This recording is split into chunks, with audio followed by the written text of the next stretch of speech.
नमो भगवते वासुदेवाय।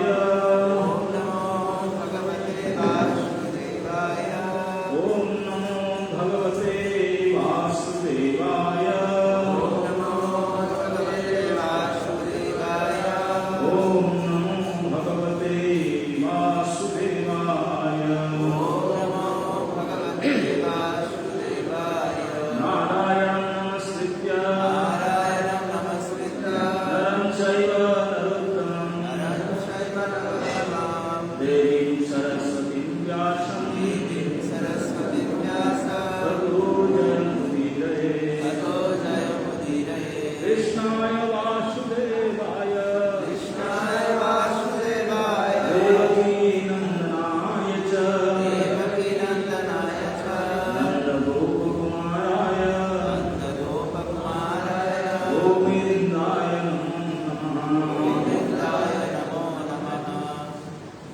तो आज हम लोग श्रीमद् भागवत महापुराण के सप्तम स्कंद के पंचम अध्याय के श्लोक संख्या 11 पाठ करेंगे।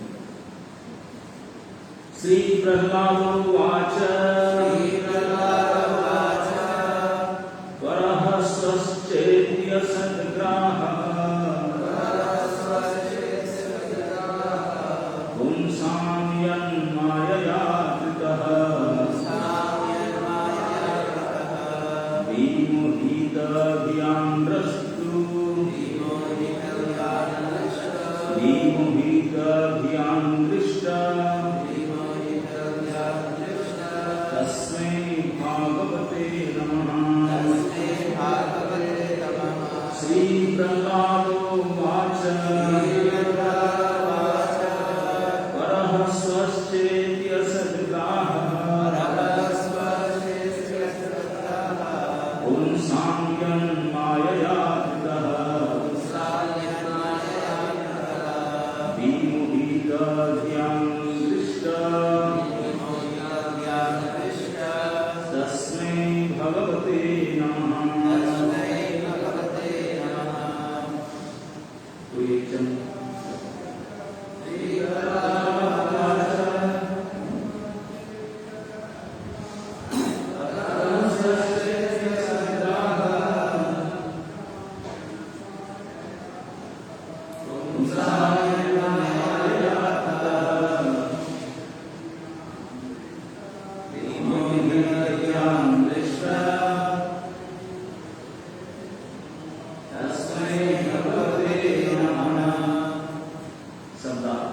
श्री प्रह्लादोवाच।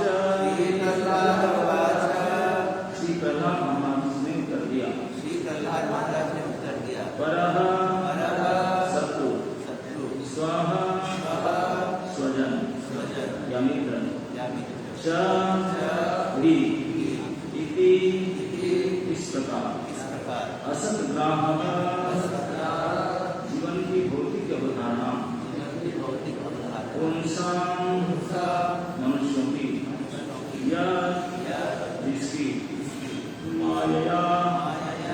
माया से कृतः उत्पन्न विमोहित मोहग्रस्त धियां बुद्धि वालों का दृष्टः साक्षात अनुभव किया गया।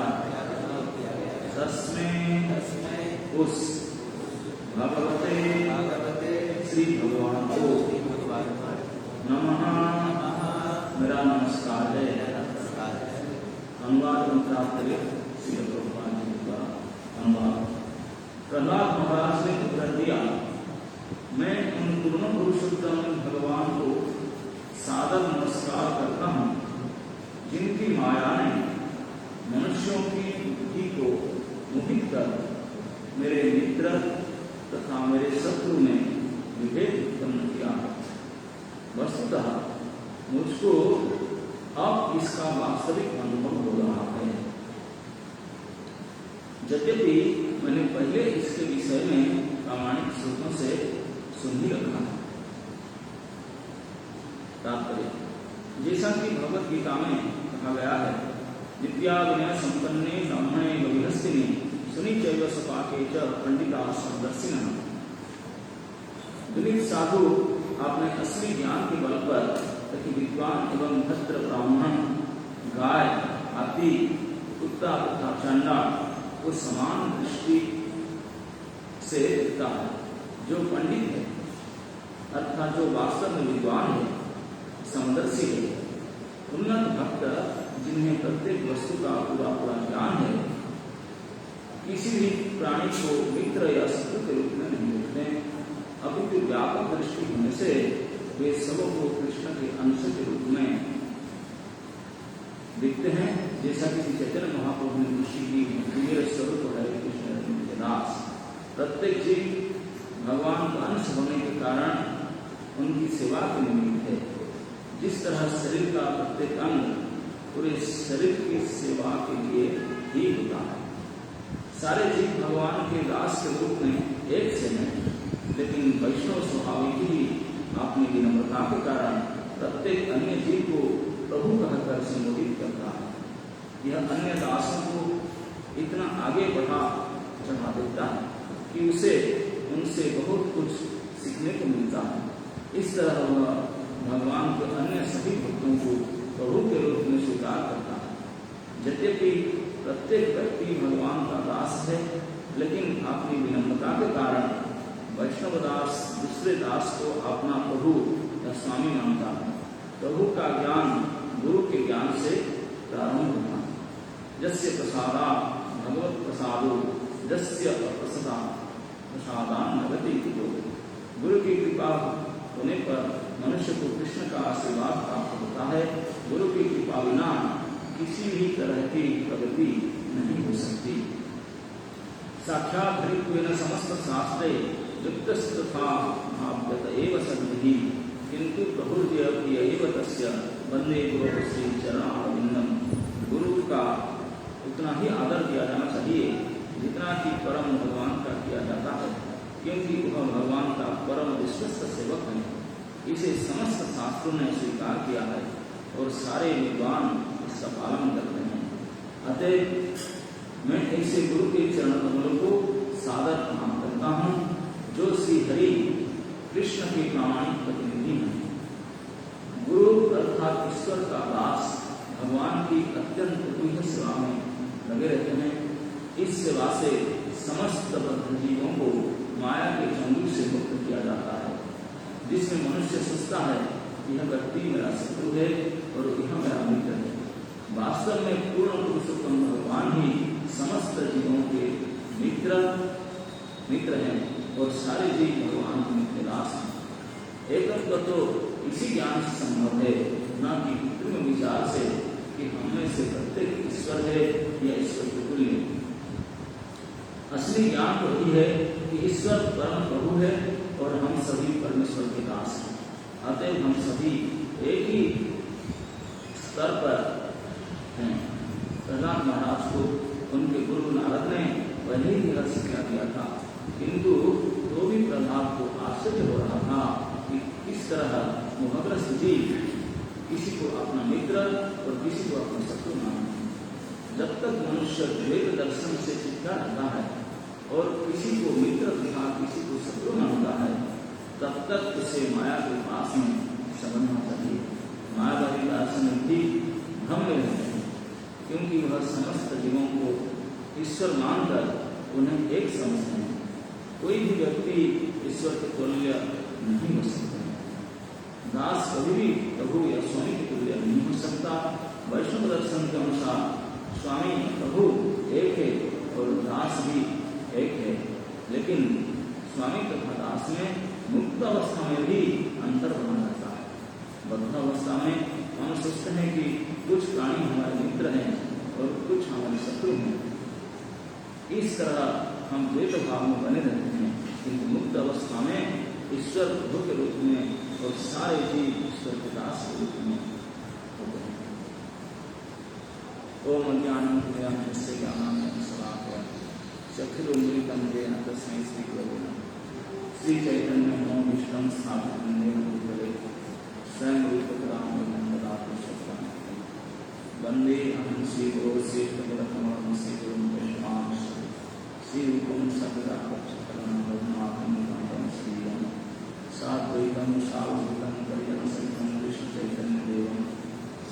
राधा कृष्ण पादान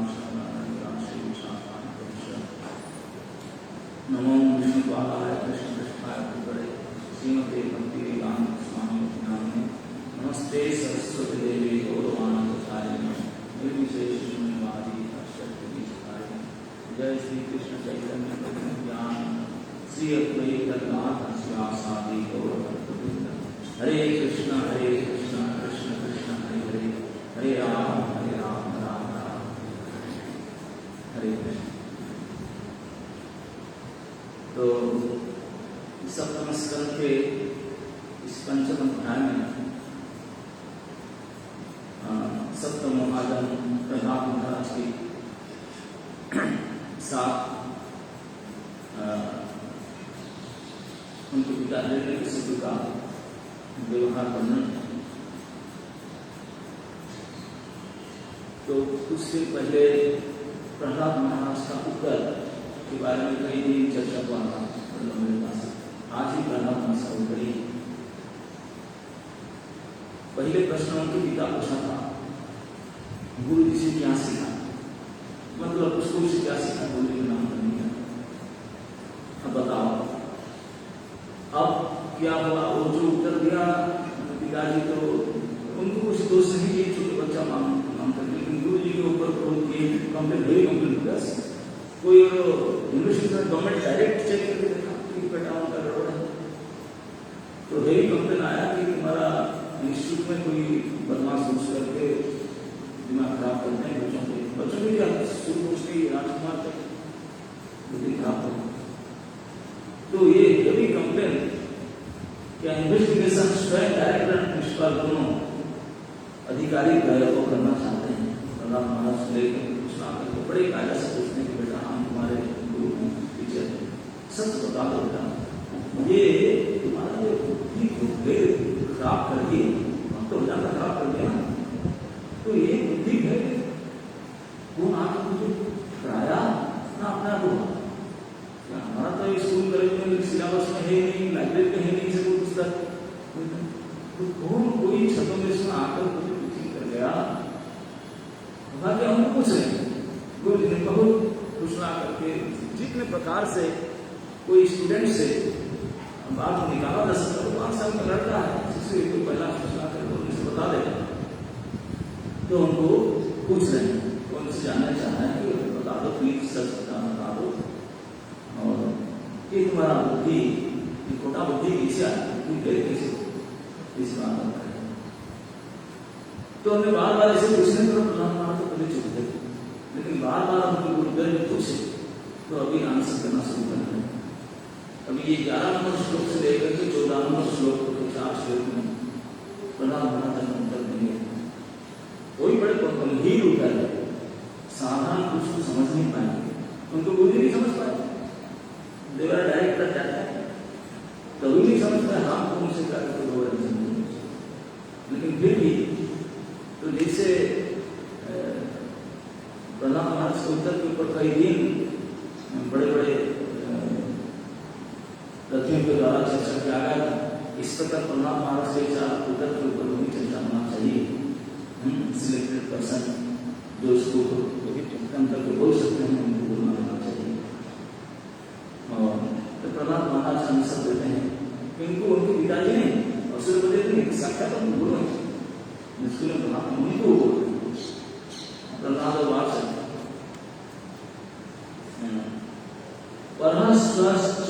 असत ग्राह, वहां भी असत ग्राह की बात है, वहां भी असत कुंसायन माया विमोहित ज्ञान दृष्टा तस्में भगवते नमः। प्रहलाद महाराज कह करके बोले गुरु जी को आंसर देते हुए, और गुरु जी कुछ नहीं बोले, सबसे पहले हाथ जोड़कर प्रणाम की, बोले हे प्रभु प्रणाम है आपको, भगवते तस्में नमः। क्यों न त्वं माया जन माया, आपके माया का क्या प्रभाव, क्या कमाल है यार। ये गुरु जी है हमारे, वो भी माया से इतने फंसे हुए हैं, ये स्वतः पर ये मेरे मित्र मेरे सतुकी से हमारा से वो भी फंसे, ये तो केवल आपकी माया की खेल प्रभु, उनको उनके दोस्तों। तो प्रहलाद महाराज ने गुरु को सीखी, ये नहीं बताया कि तुम जाओ मान पर से लेकर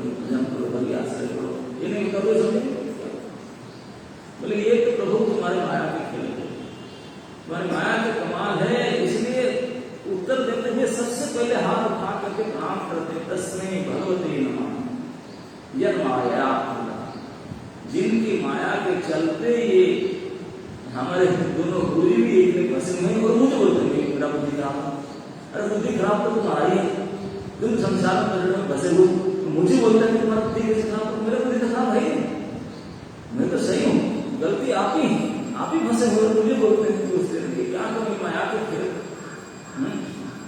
यही माया की प्रभाव है। तो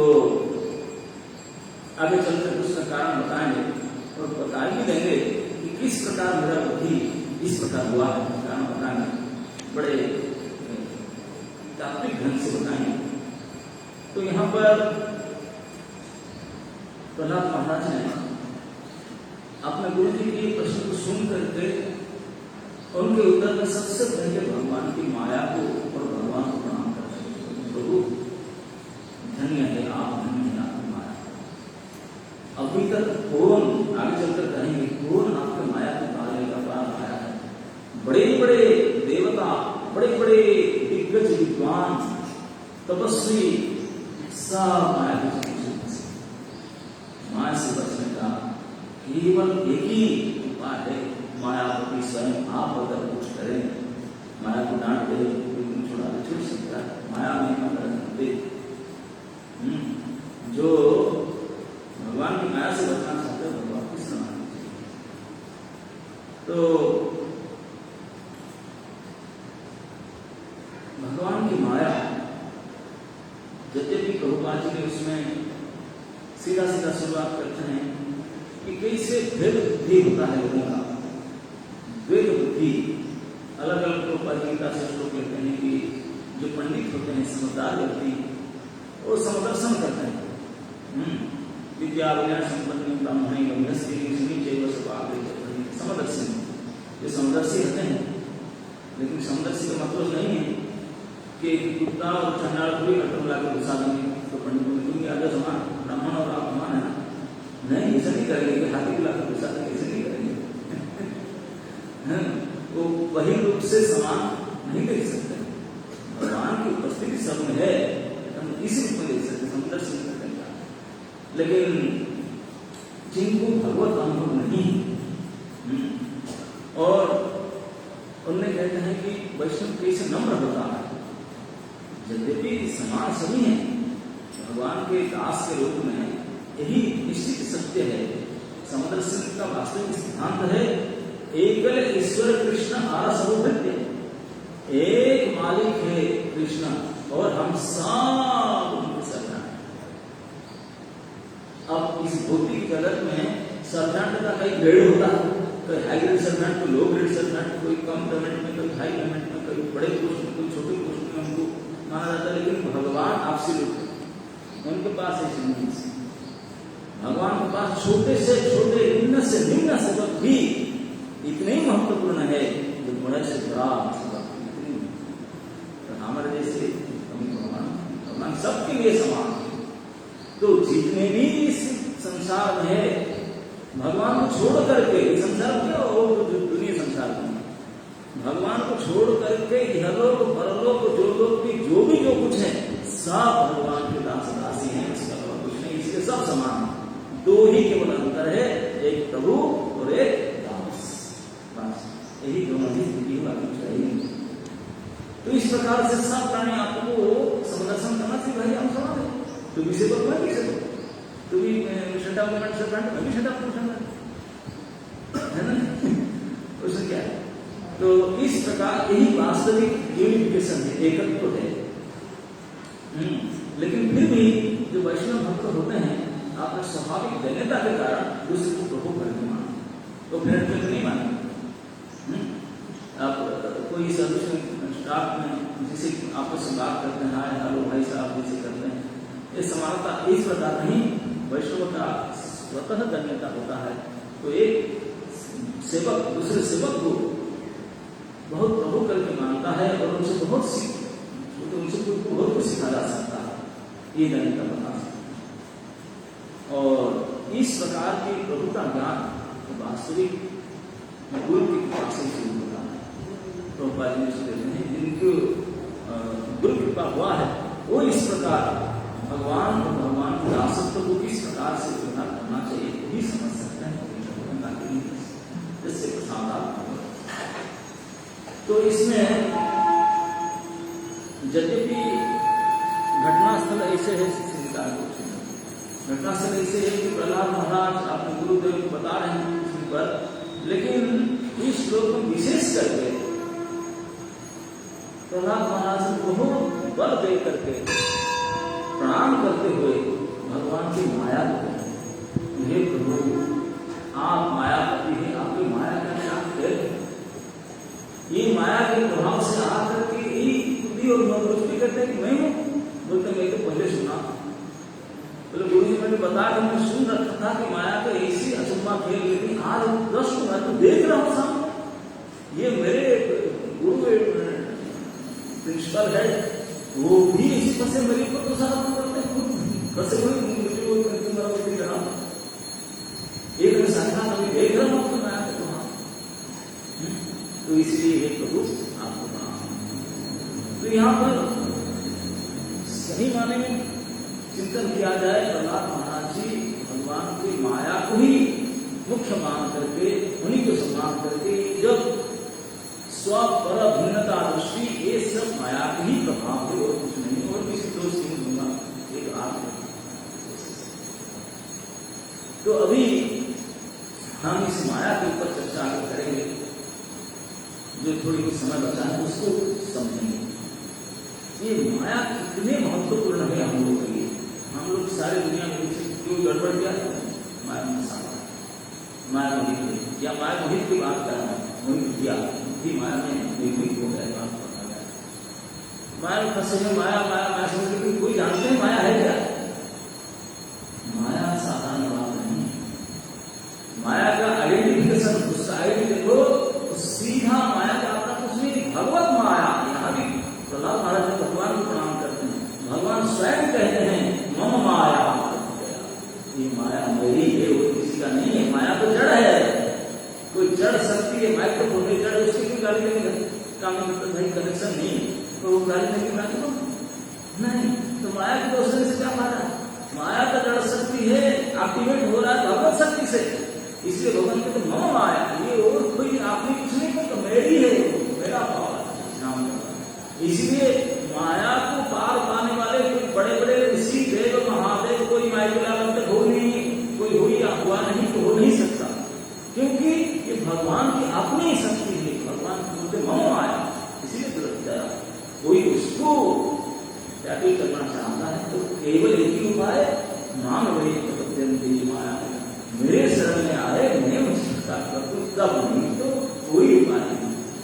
तो ये भगवान की माया, ये मायामय इदम जगत, इस संपूर्ण जगत माया रचित है। हमें भजन गाए, माया ही रचित कारागार किया, माया के माया आशा पास से सब माया के खेल है।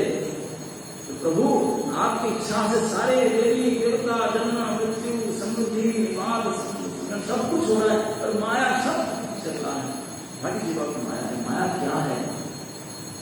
यद्यपि ये बहुत ही महत्वपूर्ण विषय है, इस महत्वपूर्ण विषय को ज्ञान देने के लिए भगवान ने स्वयं ये ज्ञान है, तो उनकी ज्ञान है तो किसको दिए ना? सबसे पहले जो माया को समझने के लिए जो स्टूडेंट है उसी को दिए, इसी ब्रह्मा जी।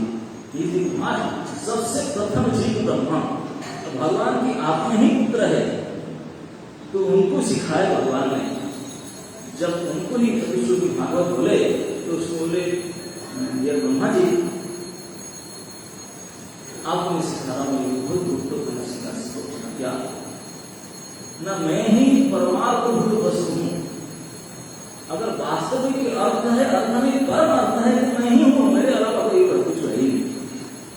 जो कुछ मैंने समझी तो मैं ही हूं, अर्थ परमात्मा हूं।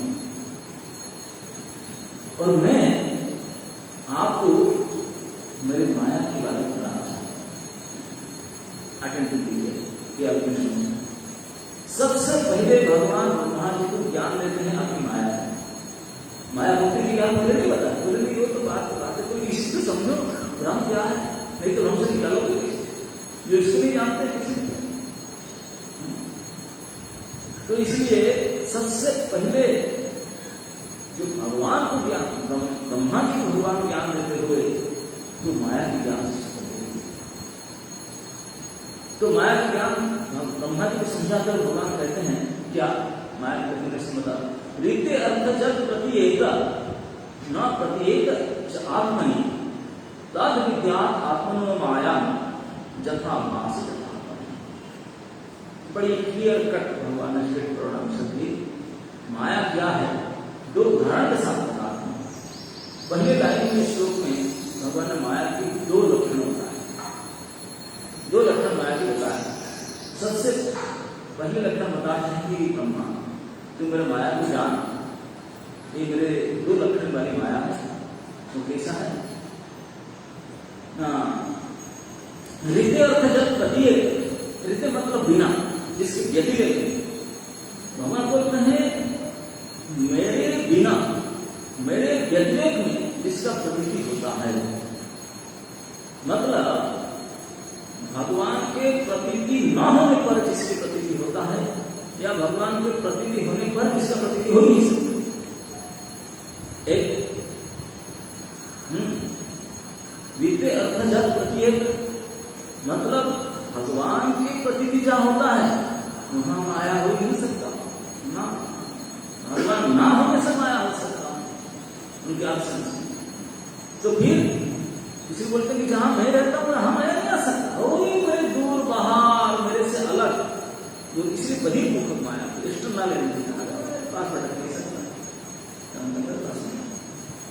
बहुत दूर भगवान से बाहर कुछ है ही नहीं भगवान विभुत तत्व है उनसे बहिर्त कोई कल्पनातीत है उसे हो भी नहीं सकता लेकिन फिर भी यही समझना पड़ेगा भगवान के साकार सभी से सविगत जहां पर है उससे अलग दूर जो है तो एक पहला लक्षण है कि जहां भगवान नहीं है भगवान के बिना जिनका प्रतीति होता है या भगवान के प्रतीति होने पर जिसका प्रतीति हो ही नहीं सकता ये है पहला लक्षण अच्छा अभी इसको हम समझते हैं भगवान की प्रतीति होना भगवान की प्रतीति होने का मतलब ऐसे जाना जाता है कि भगवत तत्व ज्ञान की उपलब्धि भगवत तत्व ज्ञान की उपलब्धि होना दूसरा प्रतीति के अर्थ अगर ऐसे माना जाए प्रतिगतम अर्थ में प्रतीति को तो ऐसे माना जाएगा भगवत उन्मुखता न होने पर भगवान के प्रति उन्मुख न होने पर जिनका प्रतीति होता है इसी भगवत प्रतीति भगवत उन्मुखता माया के प्रतीति माया के तो माया के प्रतीति होता है जब भगवान की प्रतीति नहीं होता भगवान की उन्मुखता होने से माया की उन्मुखता हो नहीं सकता भगवत बहिर्मुख जन का ही माया की उन्मुखता हो सकता है इस प्रकार तो उसमें उसको अगर इस लक्षण से समझेंगे तो ये सूचित होता है कि भगवान की तत्वज्ञान जिसको है जो भगवान की उन्मुख हैं उनको माया की उन्मुखता होनी वो माया को समझ लेंगे अच्छा से ये झूठा है मिथ्या है अनित्य है जिनको भगवत अनुभव हो चुका है जिनको भगवत उन्मुखता हो चुका है उन्होंने माया को मिथ्या अनित्य करके जान लेंगे और माया के प्रति आकृष्ट नहीं होंगे मतलब माया के रचित जो सुख भोग आदि के प्रति प्रलुब्ध नहीं होंगे नारायण नहीं होंगे नहीं मेरे को झूठा जिनको भगवत उन्मुखता हो चुका है भगवत अनुभव और जिनको भगवत अनुभव नहीं हुआ है जो भगवान के बहिर्मुख जन है वही लोग ही माया को सत्य मानते हैं माया के कार्य को भी सत्य मानते हैं और माया के प्रति आकर्षित भी होते हैं माया के रचित जो सुख भोग के प्रति ललायित होते हैं क्लियर तो इसमें और एक समझ लेते हैं कि भगवान से बहिर्गत माया रहता है भगवान के पास टिक नहीं सकता ये कहा भगवान से बाहर भगवान से अलग तो भगवान कहा नहीं है, भगवान से बाहर हो सकता है क्या कुछ? तो संभव ही नहीं। लेकिन यहाँ कहने का मतलब है कि भगवान के सविशेष अभिव्यक्ति जहाँ होता है, भगवान खुद अपने साकार रूप में सविशेष रूप में जहाँ प्रकट होते हैं, वो स्थान है भगवत धाम, भगवान लोग। यहाँ माया के स्थिति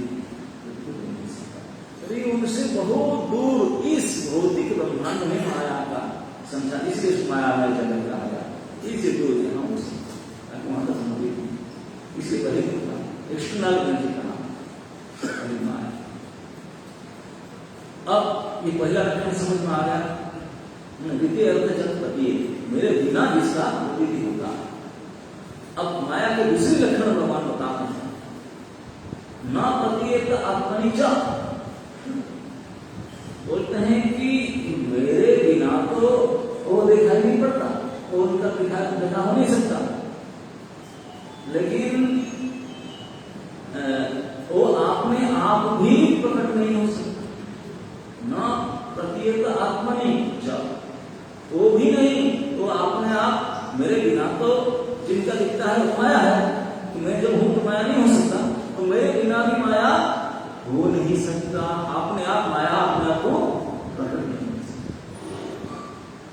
न प्रतीयत च आत्मनि, अपने आप में जो प्रतीति नहीं हो सकता है, तद विज्ञान आत्मनो माया, उसको मेरे माया जानो। मतलब इस सेकंड लक्षण में भगवान कहते हैं कि माया के परिचय ऐसा है कि भगवान जहां नहीं है वही माया। भगवान की प्रतीति होने से माया की प्रतीति बन नहीं सकता, भगवान उन्मुख होने से माया के विमुख होना पड़ेगा। लेकिन वो माया भगवान के बिना भी प्रतीति नहीं हो सकती, आपने आप आपको प्रकट कर ही नहीं सकता, क्यों जड़ है, उनके अंदर जितना है प्रकट नहीं कर सकता। यही तो बड़ा गजब की बात है। किसी समझे यही तो माया, यही माया है। भगवान के बिना प्रतीति होता है तो भगवान के बिना प्रतीति हो नहीं सकती। मतलब माया का स्वतंत्र शक्ति है ही नहीं। भगवत के आश्रय बिना माया अपने आप को दिखाई नहीं सकता, कुछ नहीं कर सकता। भगवान का आश्रय बिना माया काम ही नहीं कर सकता। इसी कहते हैं न प्रतीयत आत्मनि, वो अपने आप को प्रतीति कर नहीं सकता। अब ढंग से समझिए, बड़े गंभीर घटना है। उदाहरण भगवान देते हैं, वो जानते हैं कि ब्रह्माजी नहीं समझ पाएंगे, तो इसलिए भगवान तुरंत उदाहरण दे, जथा भास आभास अंधकार। मैं सोचता हूं कि मैं अपने छोटी बुद्धि के, छोटी समझ के हिसाब से बताऊं तो शायद आप समझ लें, जितना तो मेरे समझ में आया। तो माया को समझने के लिए ये उदाहरण दिया गया, जैसे सूरज या आकाश में, एक सूरज, एक अंधकार और एक आभास। आभास को मैं समझाता हूं आपको। आभास कैसे होते हैं? जैसे सूरज है आकाश में, और कहीं जल पात्र, यहाँ कोई तालाब या कोई हो, सूरज की गति से विश्लेषण आता है, तो दो सूरज है ही, सूरज है कि यहाँ भी दिखता है, पानी के अंदर दिखता है। तो वो जो पानी के अंदर दिखता है वो आभास है, प्रतिछवि है, सूरज नहीं। और वो आभास सूर्य बिना हो सकता क्या? सूरज अगर नहीं होगा, छाया हो नहीं सकता काया के बिना। भैया जो काया नहीं तो छाया होगा कैसे? तो वो आभास प्रतिछवि सूर्य के बिना होने, सूर्य उगेगा, लाइट फोकस होगा, तभी वो पानी में गिरेगा, तभी दिखेगा। इतनी और अंधकार, जहाँ सूर्य रहेगा अंधकार हो सकता है यहाँ? सूर्य भगवान को पूछो, हे प्रभु भगवान सूर्यदेव, आप अंधकार रात्रि में थोड़ा वर्णन करो, कर सकते हैं? नहीं, बराबर पसी कोई संभव ही नहीं है कि रात्रि और भगवान सूर्य की कोई मीटिंग पॉइंट हो गई, साक्षात्कार हो जाए। नहीं, समझ ले, जहां माया अंधकार, जहां सूर्य कहां नहीं अंधकार हो ही नहीं सकता। जैसे भगवान सूर्य है और माया अंधकार है, दोनों कभी एक हो ही नहीं, अपने आप बेस कभी मीटिंग हो ही नहीं सकता। अरे कितने 10,000 साल की 10 लाख साल से अंधकार को घर में पड़ा हो, इतने पुराना सीनियर मैच्योर एक्सपीरियंस अंधकार है। अगर एक बार कोई लाइट ऑन कर दे तो अंधकार तत्क्षणात चला जाता। भाई इतने पुराना अंधकार टाइम का लगेगा ना मिटने में, भाई पुराना डिजीज है, थोड़ा समय लगेगा ना, लेकिन इतने पुराना अंधकार जाने टाइम लगता है क्या? स्विच ऑन किए तत्क्षणात। तो अगर कोई पूछे भैया ये मुझे इतना बता अंधकार का डेफिनेशन क्या है, व्हाट इज अंधकार, अंधकार है क्या, तो क्या बताएं? अंधकार को व्याख्या करने का हमारे पास कोई उपाय है? क्या अंधकार है? आलोक के बिना अंधकार को कोई बोल ही नहीं सकता, उनका परिचय अपना हो ही नहीं सकता, अपना अस्तित्व ही खत्म आलोक के बिना, क्योंकि darkness is only the absence of light. अंधकार का एक ही परिचय है कि आलोक का ना होना, आलोक का ना होना ही अंधकार है। उनका और कोई दूसरा आइडेंटिटी नहीं, और कोई दूसरा परिचय ही हो नहीं सकता। तो आलोक के बिना अंधकार को कोई पहचान सकता, देखा नहीं जा सकता, देखा नहीं जा सकता बिना ज्योति से। दूसरे उदाहरण से, जैसे सूर्य है और रात है, और बीच में एक समय होता है सुबह से 5 बजे 5:30 बजे टाइम, सूर्य को उदय नहीं हुआ लेकिन सब दिखाई पड़ता है। प्रकाश के बिना, सूर्य के बिना तो दिखाई नहीं पड़ेगा, लेकिन दिखाई सब पड़ता है, क्योंकि सूरज भी नहीं है, अंधकार भी नहीं है, वो दिखाई पड़ता है। एक स्थिति ऐसा होता है, उसको बोलते हैं आभास। अंधकार भी गया, अंधकार भी नहीं है, और सूरज भी आए नहीं अभी, लेकिन सब वस्तु दिखाई पड़ता है, वो स्थिति है आभास। तो भगवान यही उदाहरण देते हैं कि आभास, वो मेरे बिना, वो मैं भी नहीं आया, अंधकार भी नहीं है, लेकिन ये प्रकट होता है, आवाज की होता है। और अंधकार तो मेरे बिना अंधकार, मैं जब रहूंगा अंधकार हो सकता क्या? नहीं हो सकता। अतः फिर न प्रतीत आत्मनि, वो आपने आप आत्मा को प्रकट नहीं कर सकता, ये कैसे क्यों कहते हैं? अंधकार आपने आप लाइट के बिना प्रकट कर देगा, इसका मतलब क्या होता है? जब लाइट रहेगा, लाइट के सहारा लेकर अंधकार को, लाइट के सहारा लेकर अंधकार कैसे प्रकट होगा? कभी लोग कहते हैं कि जो कैंडल जलाता है दी, उसका नीचे अंधकार रहता है, वो इसके नीचे रहता है। उसके और एक उदाहरण से आचार्य कहते हैं, जैसे ज्योतिर्मय चीज कोई होता है, तो ज्योतिर्मय लाइटेड वस्तु है, और लाइटेड वस्तु अंधकार को दूर कर देते हैं। जहां लाइटेड वस्तु आ गया तो डार्कनेस खत्म, और लाइट और डार्कनेस खत्म होने का बीच में जो है वो आभास है। लेकिन ये डार्कनेस को समझने के लिए, जानने के लिए भी लाइट का आवश्यकता है। जो कैसे बोलते, जैसे आपने आपका शरीर को उदाहरण दिए, अपना शरीर में जितने अंग प्रत्यंग है, उसमें से एक अंग है जो ज्योति रूप में है, लाइट के साथ उनको परिचय, वो है आंख। चक्षु है, इसीलिए सूर्य के साथ, लाइट के साथ संबंध है। इसलिए हमारा हाथ, पैर, चेस्ट, सर, नाक, कान, किसी के द्वारा कोई देख सकता है?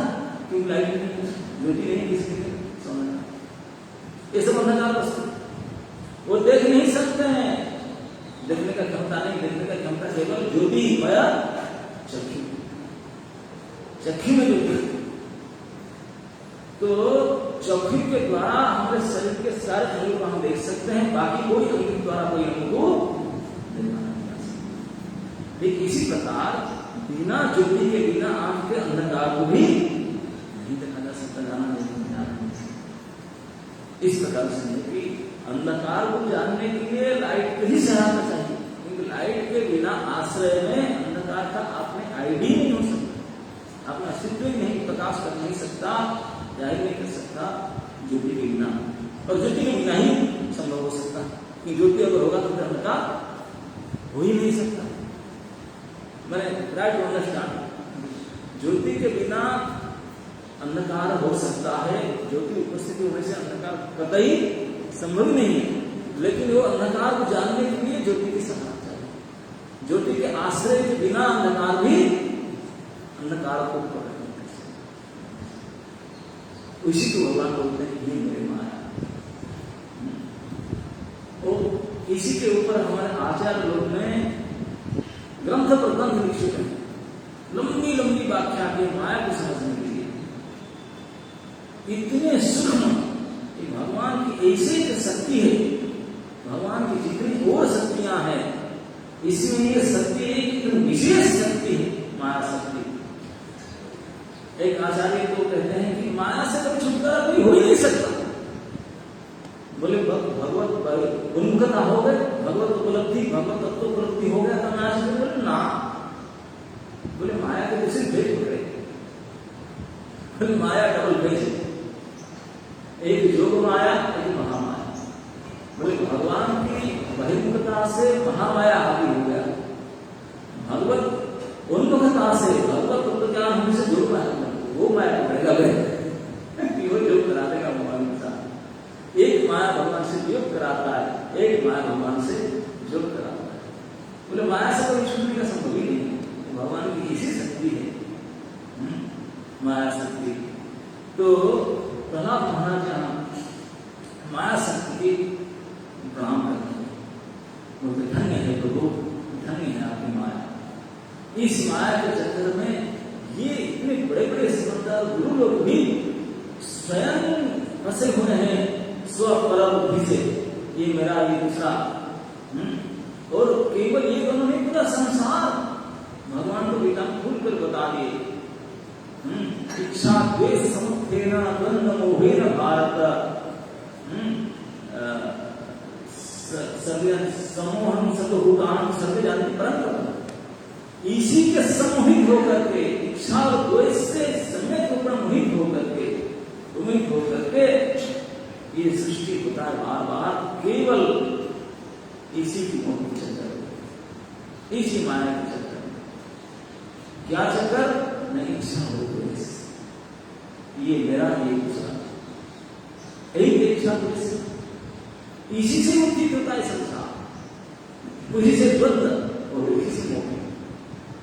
इस द्वंद्व मोह से, इच्छा द्वेष से उठने के लिए उपाय मनुष्य को करना चाहिए, और जो इससे उठ गया ऊपर, फिर तो सुख करते कुछ नहीं है, कभी नहीं, उनके मन में भावना आ ही नहीं सकता कि ये स्व, ये पर, जैसे प्रहलाद महाराज इस स्थिति को प्राप्त कर चुके थे, इसलिए उनके मन में कभी भावना उदय ही नहीं होता था कि स्व, ये पर, ये मेरा, ये दूसरा है, अलावा नहीं हो सकता, हो नहीं सकता। लेकिन ऐसे प्रहलाद महाराज जैसे अनुभवी व्यक्ति को छोड़ करके बाकी संसार में कितने बड़े बड़े ऋषि मानी, पढ़े लिखे, कितने भी बड़े बड़े ज्ञानी क्या होंगे, सबके अंदर इच्छा घर कर बैठा, और वो विचारे करेंगे क्या, उनका बस नहीं कर सकता, क्योंकि कंप्यूटर ऊपर है माया डाल कर बना, वो माया जीव माया, आभास को कहते हैं जीव माया, अंधकार को कहते हैं माया। ये भगवान मायापति ऐसे संपूर्ण संसार को आपन माया के चपट में लिए हैं, इसलिए माया में एकदम जगत कहीं बच नहीं सकता है। ये माया से छूटने के लिए माया की ही मदद लेना पड़ेगा, इसलिए भगवान ने ब्रह्मा को माया की ज्ञान से छोड़ दिया, उसी को समझ क्या चक्कर है। तो प्रहलाद महाराज भी अपने गुरुजों की जो प्रश्न को सुन करके यही आश्चर्य होकर बोलते कि धन्य है गुरु जी, ये मैं आपके दोष नहीं है, आप मुझे इसी प्रकार प्रश्न पूछते हैं, मेरे दोष देते हैं कि तेरा बुद्धि में भेद कैसे हो गया, मेरे बुद्धि में कोई भेद नहीं, मेरे बुद्धि तो अभेद है, भेद आपकी बुद्धि में है, स्वपरा, ये भेद आपकी बुद्धि में है। क्यों? तो मैं आपको क्या कहूं, आप पूरी तरह से बस में हो माया बुद्धि के, तो इसलिए उन्हीं को मैं दंडवत प्रणाम करता हूँ। भगवते तस्मै नमः, तस्मै भगवते नमः। हे प्रभु भगवान, आपकी माया है क्या कमाल, क्या खेल है माया। तो इस माया के खेल से, माया के चंगुल से, माया के प्रभाव से अगर हम बचना चाहें, और इसी मनुष्य जन्म इस संसार में देने का भगवान के एक ही लक्ष्य है कि इसी को समझो, माया को समझो और माया से मिलो, इसी की होनी बोल पड़ता। इस माया को समझ करके माया से निकल पाए, नहीं तो भ्रमित वस्तु को देख करके भ्रमित। एक जगह पर एक विद्वान ने कथा कहने सुना मुझे, आप चाहे तो कंटेक्स्ट समझ सकते हैं। एक गांव में बड़ा पंडित गांव थे, 5 पंडित थे, 5 जनमान थे, 1 लाइन, लेकिन बड़े भगवान किसी को ये इंद्रिय नहीं देते, दूसरे इंद्रिय प्राप्ति कर लेते, हो सकती हो जाती है, तो उनका बाकी इंद्रियां बड़े सक्रिय था। तो 5 जनमान थे, 5 आचार्य थे सारे, तो उनके बहुत बलवर थे, शिष्यगण थे बहुत। तो जो भी ज्ञान कहते थे बताते थे, उनसे खूब ज्ञान उसे बताते थे, संहिता और सिद्धांत। तो एक बार इस गांव में एक हाथी आ गया, हाथी आया, हाथी आया तो सब आचार्यों के विषय पर थे, बोले गुरुजी हाथी आया। गुरुजी बोले हाथी, मैं सुना तो हाथी के बारे में, लेकिन देखा नहीं, चलो मेरे थोड़ा हाथी क्या अभिनेता करा दो, दिखा दो बेटा। तो सारे शिष्य ने अपने गुरुजी को लेकर पास लेकर, मतलब 5 मंडली आया, अपना अपने 5 आचार्य के साथ लेकर के हाथी के पास लेकर आया, अलग अलग ग्रुप उनको आचार्य। तो ये पहले आचार्य आया, सबसे फ्रंट साइड में आया, तो हाथी के सूंड को पकड़ा, पकड़ के बोला ओ आई गॉट, समझ में आ गया, ये तो सांप जैसा है, हाथी सांप जैसा है, तो थोड़ा इसी तरह देख लिया और चले गए। एक्सपीरियंस करके पूरा एक्सपीरियंस आपने सिद्धांत दिया, हाथी सांप जैसा। दूसरे गुरु जी आए थे साइड से, तो उनके गुरु जी हाथी के सामने खड़े हुए, तो गुरु जी तुरंत पकड़ लिए, क्योंकि अंधे हैं, स्पर्श उंगली निकालेंगे, छुए उस पे पेट हो ना, हो समझ में आ गया, एक तो दीवार है, ये लिखे थे हाथी क्या है, हाथी तो दीवार, और सिद्धांत दिया सब परफेक्ट डायरेक्ट एक्सपीरियंस, अभी क्या बता रहे। और तीसरे गुरु जी आए, ये आके पीछे पकड़े, अब उनकी पूछ पकड़ लिए, अब तो रस्सी है, और हाथी कुछ नहीं है, रस्सी का रस्सी। और चौथे गुरु जी आए थे, वो पकड़ के उसका पैर, बिल्कुल पैर के ऊपर नीचे इसी करके हाथ पकड़, ये तो खंबा है। डायरेक्ट एक्सपीरियंस, प्रत्यक्ष अभिज्ञता, ये खंबा का। और कैसे हाथी क्या है, एक खंबा।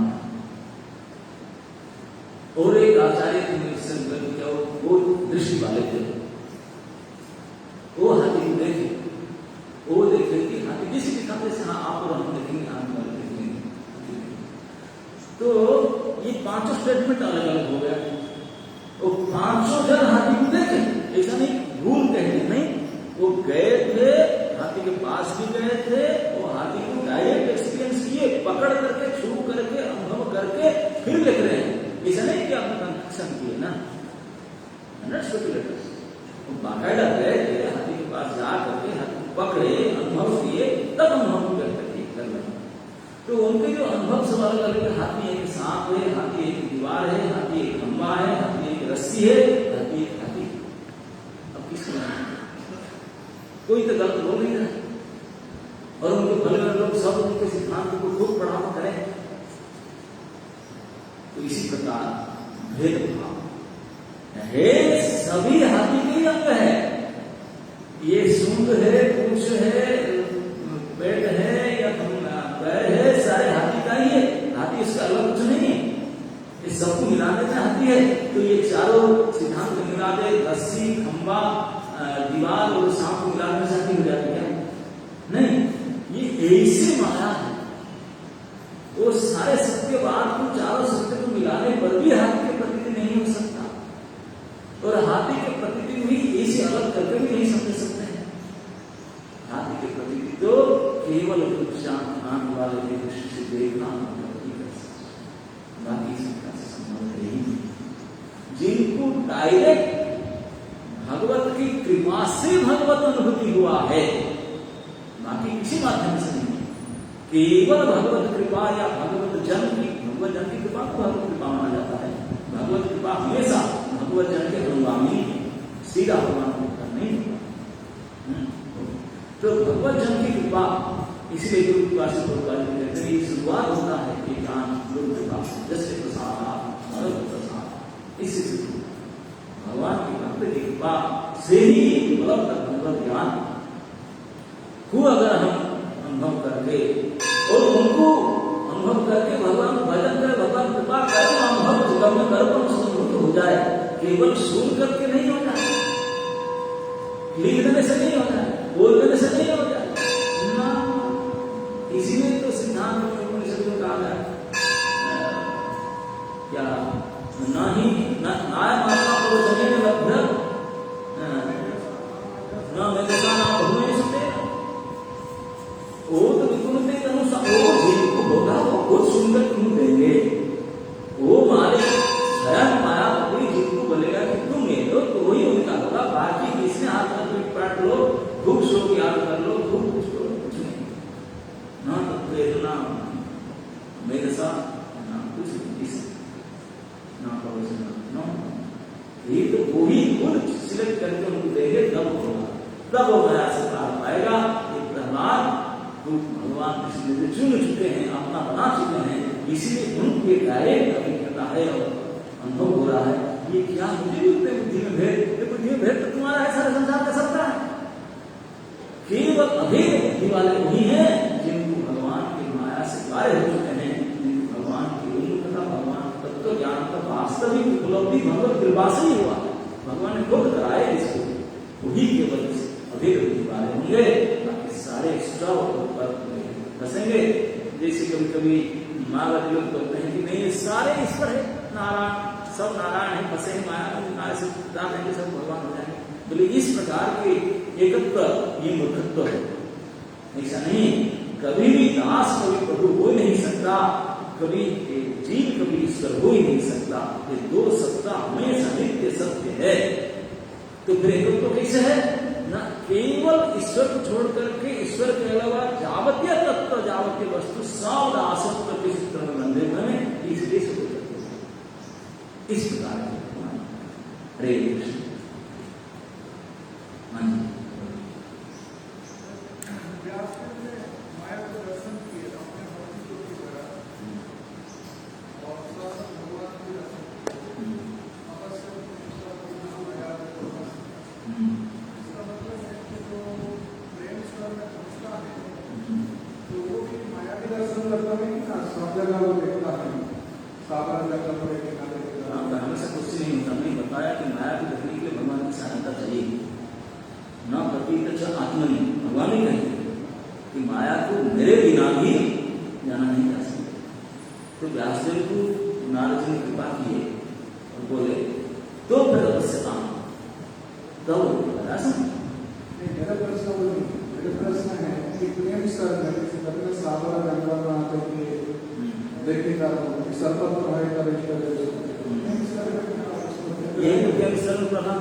गंगा सिंह